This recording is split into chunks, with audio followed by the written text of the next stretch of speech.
Welcome back to my channel life of Ramya. And இன்றைக்கி இந்த வீடியோவில் என்ன பார்க்க போகிறோன்னா 5 days 5 லஞ்ச் பாக்ஸ் ரெசிபிஸ் தான் பார்க்க போகிறோம். கிட்ஸுக்கு ஹஸ்பண்ட் லஞ்ச் பாக்ஸ்க்குலாம் பேக் பண்ணுறதுக்கு ரொம்ப யூஸ்ஃபுல்லாகவே இருக்கும்.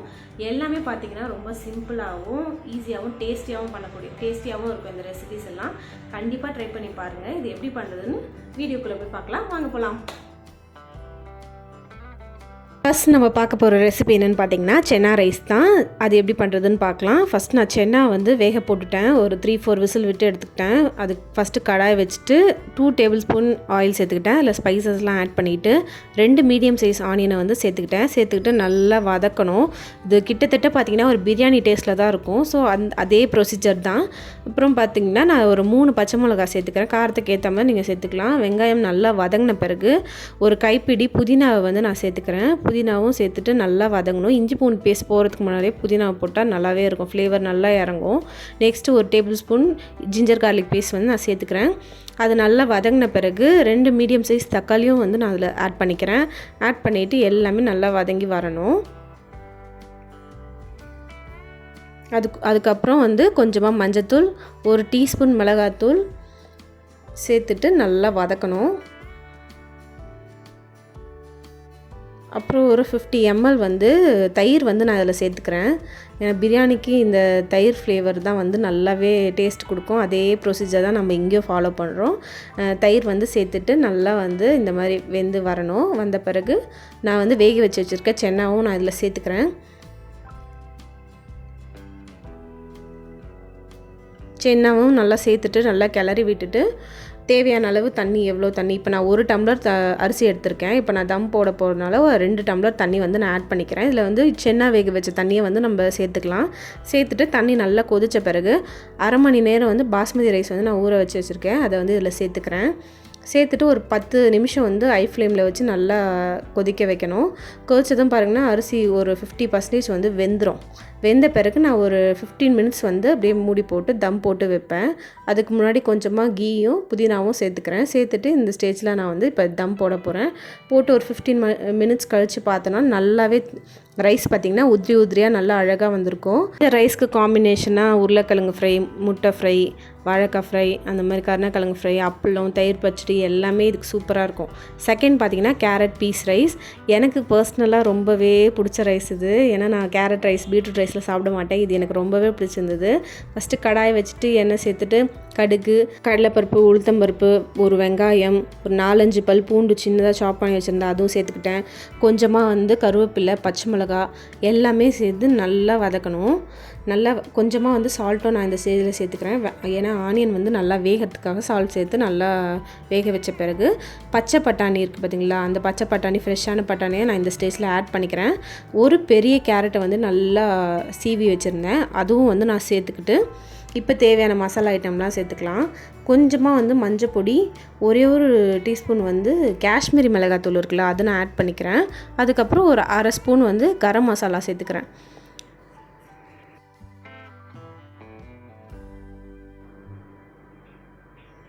சேர்த்து உப்பும் சேர்த்துட்டு நல்லா கேரட் வெந்த பிறகு வடித்து வச்சுருக்க சாதமும் நான் இந்த ஸ்டேஜில் சேர்த்துட்டு கொஞ்சமாக நெய்யில் முந்திரி பருப்பு வறுத்து வச்சுருந்தேன். இந்த நெய் இந்த சாதத்துக்கு பார்த்திங்கன்னா நல்ல ஒரு ஃப்ளேவர் கொடுக்கும். நல்லா எல்லாத்தையும் சேர்த்து மிக்ஸ் பண்ணிவிட்டு இப்போ கொத்தமல்லி போட்டு இறக்கிடலாம். இந்த ரைஸ்க்கு பொட்டேட்டோ ஃப்ரை அப்புறம் சிக்கன் தொக்கு எல்லாமே சூப்பராக இருக்கும். நெக்ஸ்ட் ப்ரொக்கோலி ரைஸ் தான் பார்க்க போகிறோம். இது எப்படி பண்ணுறதுன்னு பார்க்கறதுக்கு முன்னாடி ஃபஸ்ட்டு ஒரு கடாய் வச்சுட்டு அதில் கொஞ்சமாக ஆயில் சேர்த்துட்டு 2 முட்டை அதில் போட்டு நல்லா ஸ்க்ராம்பிள் பண்ணி எடுத்துக்க போகிறேன். ஏன்னா கிட்டத்தட்ட ஒரு ஃப்ரைட் ரைஸ் ஃப்ளேவர் இதில் வரும். ஸோ அதனால் ஃபஸ்ட்டு முட்டையை நம்ம ஸ்க்ராம்பிள் பண்ணி எடுத்துக்கலாம். லைட்டாக அதில் சால்ட்டை நான் சேர்த்துக்கிட்டேன். ஸ்க்ராம்பிள் பண்ணி எடுத்ததுக்கப்புறம் அதே கடாயில் பார்த்திங்கன்னா ஒரு 2 டேபிள்ஸ்பூன் ஆயில் சேர்த்துக்கிறேன். சேர்த்துட்டு ஒரே ஒரு மீடியம் சைஸ் வெங்காயம் ஸ்லைஸ் பண்ணி வச்சுருந்தேன், அதை சேர்த்துட்டு ஒரு பச்சை மிளகாவும் சேர்த்துட்டு நல்லா வதக்கி விடுறேன். வதக்கின பிறகு நான் ஜிஞ்சர் கார்லிக் நீங்கள் கட் பண்ணியும் சாப் பண்ணியும் போட்டுக்கலாம், இல்லை இந்த மாதிரி பேஸ்ட்டாகவும் போட்டுக்கலாம். நான் பேஸ்ட்டாகவே போட்டுக்கிட்டேன். போட்ட பிறகு ப்ரொக்கோலி லைட்டாக சுடு தண்ணியில் போட்டு எடுத்து வச்சுருந்தேன், அதை நான் சேர்த்துக்கிட்டு ஒரு பாதி கேப்சிகம் மட்டும் அதில் சேர்த்துட்டு சால்ட்டும் சேர்த்துக்கிட்டேன். நல்லா இது வதங்கணும். வதங்கின பிறகு ஒரே ஒரு டீஸ்பூன் சோயா சாஸ் ஆட் பண்ணிக்கிறேன். அப்புறம் ஒரு டீஸ்பூன் டொமேட்டோ சில்லி சாஸ் இருக்குது பார்த்திங்களா, அதுவும் நான் ஆட் பண்ணிக்கிறேன். ஆட் பண்ணிவிட்டு நல்லா ஒரு 90% நல்லாவே குக் ஆயிரும். குக் ஆன பிறகு நம்ம வடித்து வச்சுருக்க ரைஸை வந்து இந்த ஸ்டேஜில் நம்ம சேர்த்துக்கலாம். சேர்த்துட்டு நம்ம முட்டை ஸ்க்ராம்பிள் பண்ணி வச்சுருக்கோம்ல, அந்த முட்டையும் வந்து இப்போ சேர்த்துக்கிட்டு தேவையான அளவு பெப்பர் தூள் தான் இதில் பார்த்திங்கன்னா காரம் கொடுக்கும். பெப்பர் தூளும் நான் சேர்த்துக்கிறேன். உப்பு எதனா அட்ஜஸ்ட் பண்ணோன்னா இந்த டைமில் உப்பும் அட்ஜஸ்ட் பண்ணிக்கிட்டால் சூப்பராகவே இருக்கும் இந்த ரைஸு. இது கூட நான் வந்து பேபிகார்ன் மஞ்சூரியன் தான் பண்ணியிருந்தேன். ரைஸ்க்கு என்னென்னலாம் சைடிஷ் சூட் ஆகுமோ அதுவும் இதுக்கு சூட் ஆகும். ட்ரை பண்ணி பாருங்கள். நெக்ஸ்ட் வந்து ஸ்வீட் கார்ன் பன்னீர் ரைஸ் தான் பார்க்க போகிறோம். இது ரொம்பவே எம்மியாக சூப்பராக இருக்கும். ஒவ்வொரு பைட்டுக்கும் பார்த்திங்கன்னா பன்னீர் நிறையவே நான் சேர்த்துருந்தேன், நல்லாயிருக்கும். இது செய்யறதுக்கு ஃபஸ்ட்டு ஒரு கடாய் வச்சுட்டு எண்ணெய் சேர்த்துட்டு ஒரு பெரிய வெங்காயம் நான் சேர்த்துட்டேன் ஸ்லைஸ் பண்ணி. அது கூட ஒரு பச்சை மிளகாவும் ஆட் பண்ணிக்கிட்டேன். கொஞ்சமாக சால்ட் போட்டு ஆனியன் நல்லா வெந்த பிறகு சைட் பை சைடு வந்து நான் ஒரு கடாயில் வந்து ஒரு பேனில் வந்து கொஞ்சமாக எண்ணெய் சேர்த்து நான் வீட்டிலே பன்னீர் பண்ணி வச்சுருந்தேன். அந்த பன்னீரை குட்டி குட்டியாக சாப் பண்ணி இந்த மாதிரி போட்டு நல்லா சாட்டே பண்ணி எடுத்துக்கிட்டேன். ஸோ அப்போ வந்து உடையாமல் இருக்கும். அப்புறம் இந்த வெங்காயம் நல்லா வெந்த பிறகு அதில் 1 டீஸ்பூன் வந்து ஜிஞ்சர் கார்லிக் பேஸ்ட் சேர்த்துட்டு ஒரே ஒரு குட்டி தக்காளி சேர்த்துக்கிட்டேன். இந்த பன்னீரும் பார்த்திங்கன்னா சைட் பை சைடு நல்லாவே குக் ஆகிடுச்சு. நல்லா ப்ரௌன் கலராக வந்துருச்சு. இப்போ இந்த கடாயில் வந்து கொஞ்சமாக வந்து ஒரு பிஞ்ச் மஞ்சத்தூள், ஒரே ஒரு டீஸ்பூன் வந்து சில்லி பவுடர், ஒரு 1/2 டீஸ்பூன் வந்து கரம் மசாலா சேர்த்துக்கிட்டு நல்லா வதக்கி விட்டேன். வதக்கி விட்ட பிறகு இதோட மெயின் ஃப்ளேவர் என்ன பார்த்திங்கன்னா கொத்தமல்லி நிறைய சேர்க்கணும். அந்த கொத்தமல்லி ஃப்ளேவர் பார்த்திங்கன்னா செம்மையாக இருக்கும். டேஸ்ட் நல்லா என்ஹான்ஸ் பண்ணி கொடுக்கும். ஸோ கொத்தமல்லி நிறைய சேர்த்துக்கிட்டேன். அப்புறம் நான் வந்து இந்த சாட்டே பண்ணி வச்சுருக்க பன்னீரும் சேர்த்துட்டு ஸ்வீட் கார்ன் வந்து ஆல்ரெடி வேக போட்டு வச்சுருந்தேன். அதுவும் ஒரு கைப்பிடி வந்து நான் சேர்த்துக்கிறேன். சேர்த்துட்டு நல்லாவே வதக்கி விடணும். அதோட டேஸ்ட் இதில் கொஞ்சம் இறங்கணும். அதுக்கப்புறம் வந்து நம்ம சாப்பாடு வந்து நான் வடித்து ஆற வச்சு வச்சுருந்தேன். அந்த ரைஸும் வந்து நான் இதில் சேர்த்துக்கிறேன். தேவையான அளவு உப்பும் வந்து இந்த ஸ்டேஜில் நான் அட்ஜஸ்ட் பண்ணிக்கிறேன்.